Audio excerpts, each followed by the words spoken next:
Yo les potes, c'est Spanox, j'espère que vous allez bien. On se retrouve aujourd'hui pour une nouvelle vidéo, concernant les footballeurs qui ont été prêts à tout pour gagner. Alors cette vidéo m'est venue suite à la petite polémique qu'il y a eu autour de Radamel Falcao après le match Colombie-Pérou. Je pense que vous en rappelez. Bref, il y a 10 footballeurs que je vais vous présenter aujourd'hui qui auraient un petit peu triché. Allez, c'est parti.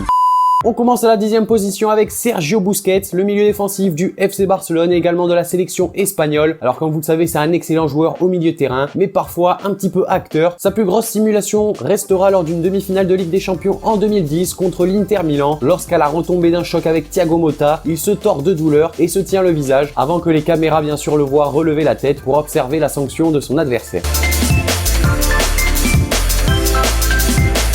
À la 9e position, il s'agit de Rivaldo. C'était lors de la Coupe du Monde 2002 que Rivaldo attendait pour tirer un corner contre la Turquie. Lorsqu'il reçoit un ballon dans la jambe par Hakan Ünsal, l'ancien ballon d'or s'écroule en se tenant le visage et le joueur turc est exclu. Alors c'est pas un geste très pro de la part de la star brésilienne, mais il a quand même eu ce qu'il voulait.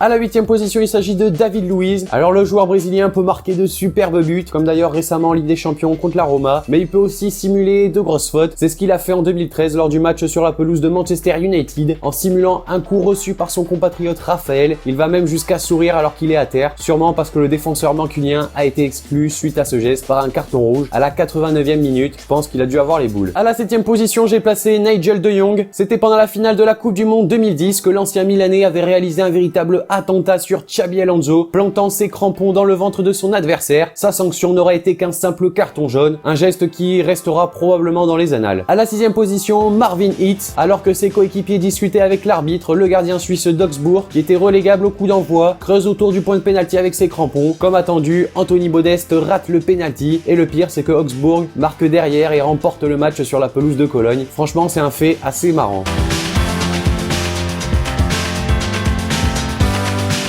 À la 5e position, on a Arjen Robben. Je vous recontextualise un petit peu, c'était un 8e de finale de la Coupe du Monde 2014, Pays-Bas-Mexique. Il y a eu un penalty contre les Mexicains à la 93e minute d'un match hyper serré que le Mexique avait réussi à égaliser. Et on voit une grosse simulation de Robben dans la surface de réparation mexicaine. Et le pire, c'est que l'arbitre siffle le penalty.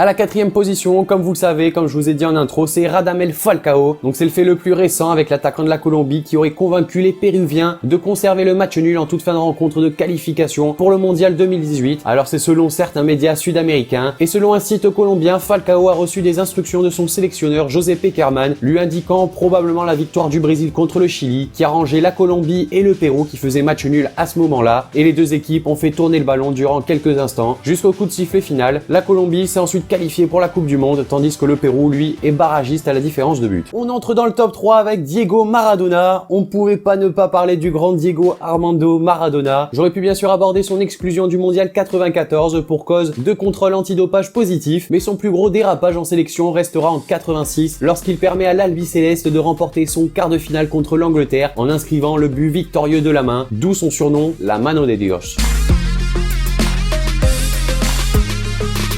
À la 2e position, on a Luis Suarez. Dans le même genre, difficile d'oublier la fameuse main salvatrice de Luis Suarez lors de la Coupe du Monde 2010. Sur un corner ghanéen, l'attaquant uruguayen arrête le ballon sur sa ligne de la main, prend un carton rouge, mais ensuite le gardien uruguayen Muslera arrête le penalty, ce qui fait que Suarez devient une idole en Uruguay. L'attaquant du Barça, déjà victime de plusieurs dérapages entre morsures ou propos racistes à Patrice Evra. D'ailleurs, j'avais fait une vidéo à ce sujet-là, n'hésitez pas à aller la voir si ça vous intéresse. Et à la première position, on a Thierry Henry, à l'heure actuelle, qui ne se rappelle pas de la fameuse main de Thierry Henry qui permettait à l'équipe de France de prendre le dessus sur l'Irlande et de se qualifier pour la Coupe du Monde 2010. Un geste que beaucoup ont reproché au meilleur buteur de l'histoire de la sélection, puisqu'on sait tout ce qui s'est passé après.